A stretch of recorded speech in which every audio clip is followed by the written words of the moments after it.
for today's video, guys.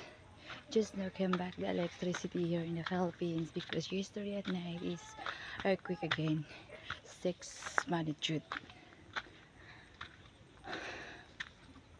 So that's why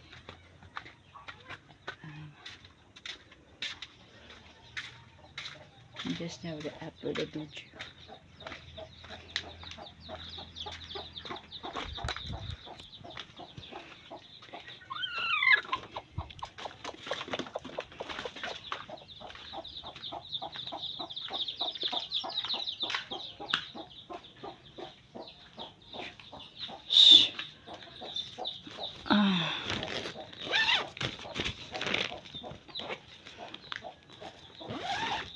So I have to charge this one just in case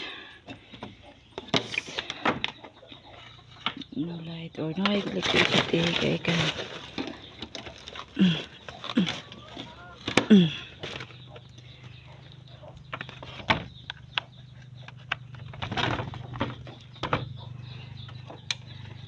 so